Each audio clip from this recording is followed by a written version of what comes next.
Upin Ipin kok nggak sebagus dulu ya?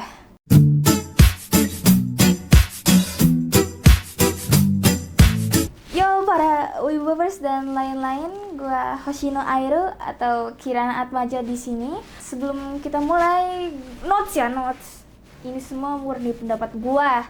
Lu pada nggak harus ikutin pendapat gua karena pendapat ya pendapat, hak aku lah kalau mau nerima atau kagak, terserah ya. Kita mulai aja ya.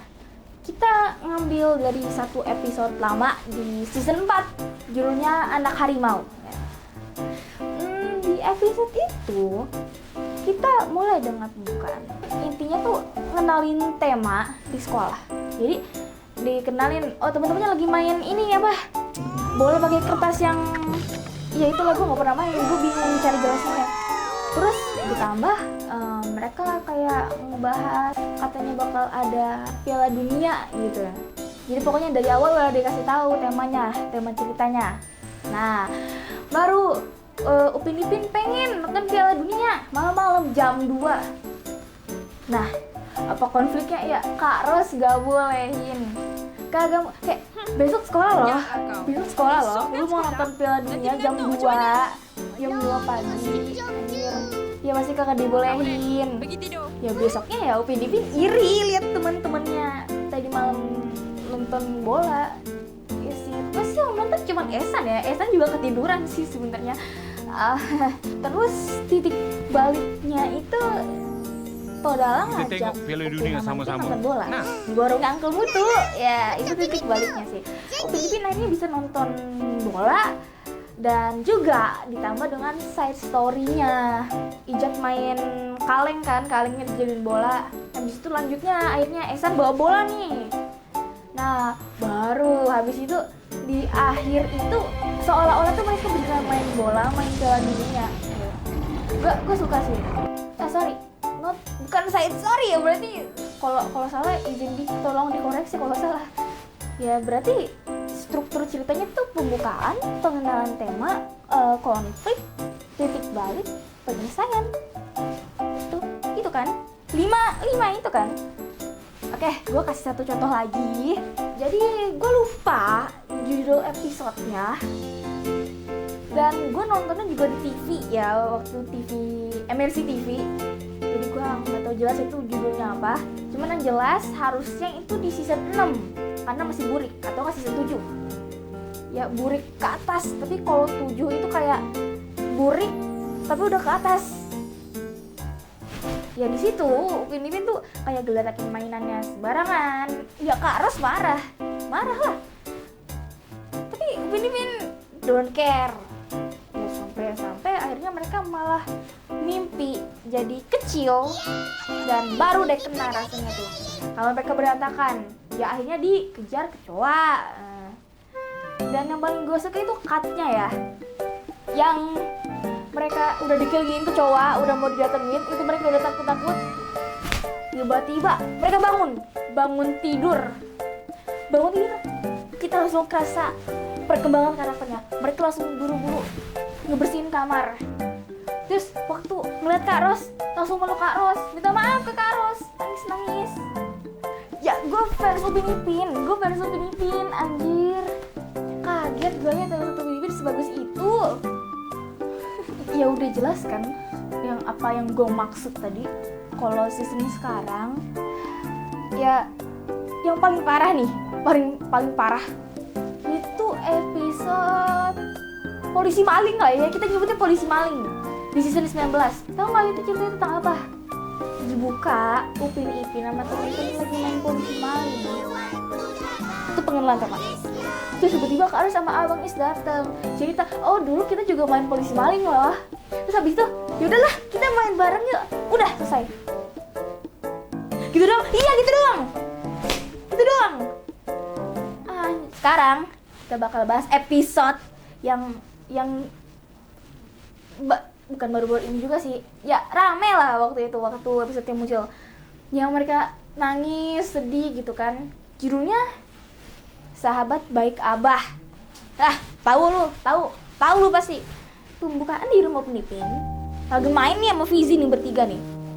Terus tiba-tiba katanya rame tuh di lapangan sana tuh. Nah, ternyata ada orang syuting. Oke, mereka liatin. Wah, ada Abang Is ikutan syuting nih. Terus habis itu, waktu Upin nyamper, tiba-tiba ada Dato Rosyamnur Hiromalaya yang juga sahabat abahnya mereka. Disamperin kayak, wah Upin apa kabar gitu kan. Nah, terus aduh kekurangan aktor bocah nih. Upin lu ikut main ya, gas. Jadi tuyul gue. Waktu mulai syuting mereka ternyata kagak bisa nyebut kata abah karena katanya gak kebiasa. Nah itu konfliknya tuh, kagak bisa nyebut kata abah. Dan tahu nggak sih titik baliknya apa? Mereka dikasih foto abang mereka nih, mereka langsung, ya gue tahu Upin tuh dari rumah nggak tahu kan foto abangnya. Cuman ya segampang itu Upin Ipin bisa nyebut kata abah di akhir. Punya potensi lo bikin gue nangis, cuman gue nggak nangis.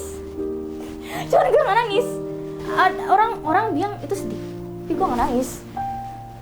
Kalau lu bagian orang yang bilang ngapain nonton Upin nangis, ya tujuannya kan kesana kan, bikin kita nangis. Contoh kain merah Ipin, itu gue nangis. Hari Ibu gue nangis. Tromba Opah gue nggak nangis, cuman gue kerasa gitu. Nah tapi episode ini diarahin ke situ, punya potensi, tapi gue kagak nangis. Jadi ya sayang gitu. Strukturnya sih dipakai, cuman ya idenya udah bagus, tinggal eksekusinya aja ya. Tolong eksekusinya ya. Coba ya, ini versi gue. Ini sahabat baik abah versi gue ya. Kalau versi gue dibuka, Upin Ipin lagi di sekolah nih. Bukanya di sekolah, bukan di rumah lagi main sama Fizi bertiga, enggak. Di sekolah. Lihat temen-temennya. Katanya hari ini hari ayah loh. Upin Ipin tuh langsung kayak, ya gue gak punya ayah lagi, aduh. Nah waktu mereka pulang tuh rame-rame lah, yang berlapan atau yang cowok-cowokan doang paling. Mereka jalan lewatin lapangan, wah apaan tuh rame-rame. Mereka samperin, oh my god ada yang syuting. Lihat gitu, wah ada Abang Is syuting juga. Oke, ada Dato Rosyamnur, didatengin Upin Ipin tuh, diajakin acting. Oke, konfliknya masih sama, mereka nggak bisa nyebut kata abah karena nggak terbiasa. Titik baliknya apa? Jadi gini, Upin Ipin, karena Dato Rosyamnur juga bilang, kalian coba deh nyebut kata abah ya, aku yakin kalian bisa gitu. Kayak udah dikasih waktu nih, jangan sampai gak bisa. Mereka coba, temennya Ehsan contohnya kan dia Intan Payung kesayangan Dedi gitu. Kalau nanya Ehsan paling kayak gini, ini gue Upin, Ehsan gimana sih cara nyebut ayah pakai ayah? Terus Ehsan bakal jawab, ya sebut aja sih, ngapain nanya, gitu aja repot. Ya jangan nanya Ehsan sih. Atau ya ke Mail, karena Abang Is, abangnya Mail ikutan syuting. Buat apa Abang Is ikutan syuting? Ada nih di episode ini ada, tapi nggak ada gunanya. Buat apa lo munculin Abang Is kalau nggak ada gunanya?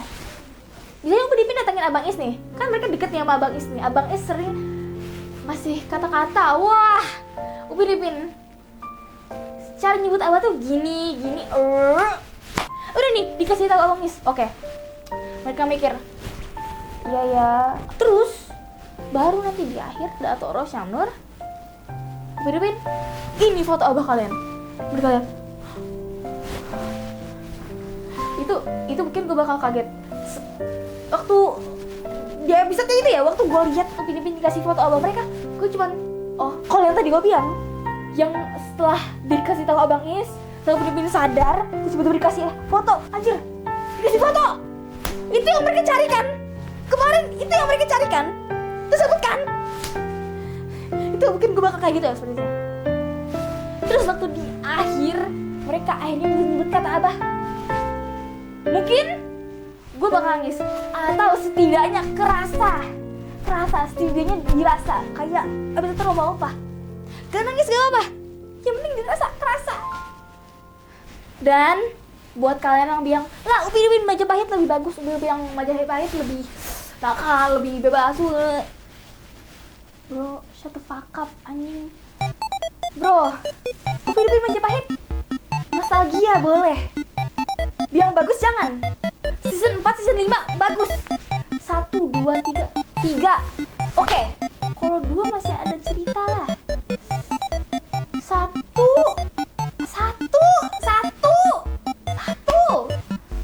Kalian tuh cuma pengen lihat Upin Ipin nakal kan, bukan jadi anak baik-baik.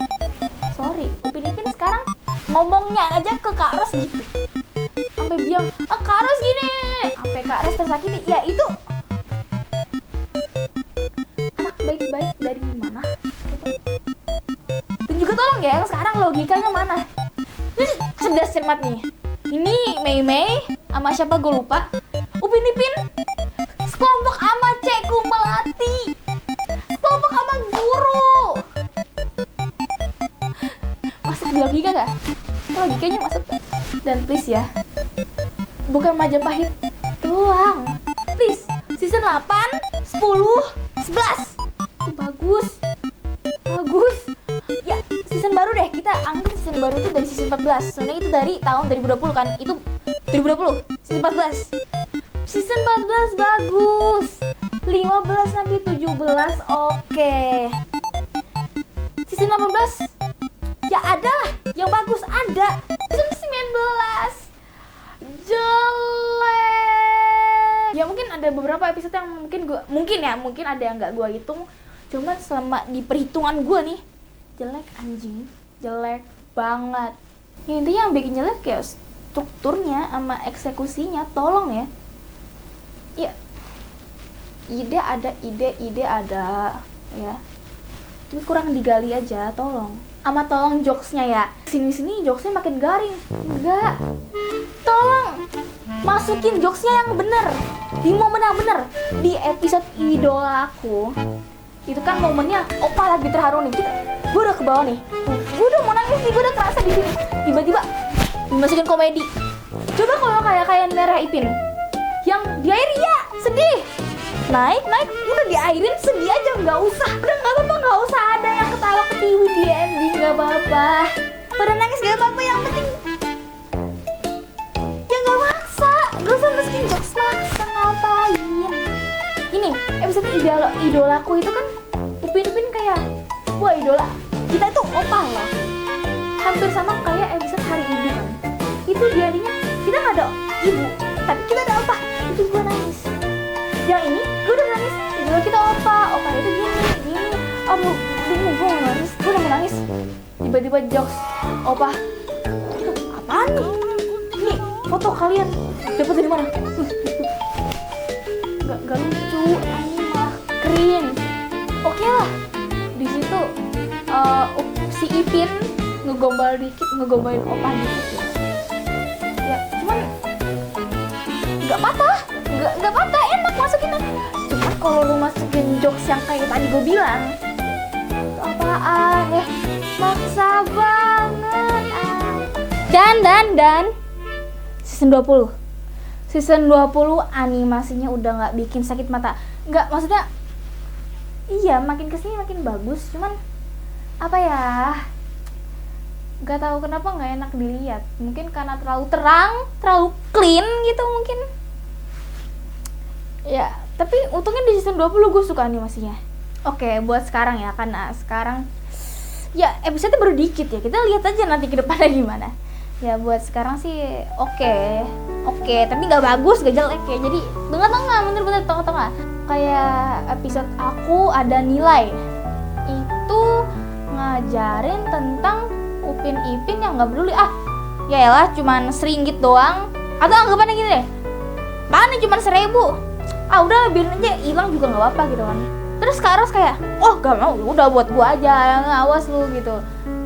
Upin Ipin malah mimpi jadi duit 1.000 nih, RM1 ya, RM1 4.000 sih, biar kerasa aja maksudnya. Ya itu enggak, maksudnya intinya Upin Ipin berubah jadi duit RM1 yang mereka bilang RM1 apaan sih, gak ada nilainya juga ya. Cuman dari mimpi itu ya agak cepet sih. Tapi yang pasti mereka belajar kalau misalnya mau duit sekecil apapun ada nilainya. Pesan moralnya itu mungkin kayak episode yang tadi gue bilang, yang dari season 6 atau 7 itu yang mereka jadi kecil. Mungkin dari situ juga pesan moralnya, karena yang mereka awalnya nggak peduli terus endingnya malah peduli banget gitu. Ya gue senengnya sih openingnya makin kesini makin membaik ya, moga-moga aja kedepannya beneran makin membaik gitu. Ya makasih ya buat semua yang udah nonton. Gue bener-bener berharap Les Kopak mau dengerin keluh kesah fansnya. Gue mohon banget Monster please. Gue mohon banget Les Kopak dapat gue nyasar ke sebelah cowok. Oke deh, asas saraba. Bentar. Jangan pakai bahasa Jepang dong. Benar, ulang. Ada bapak, ada kasih. Sampai jumpa. Terima kasih. Bye bye kawan-kawan.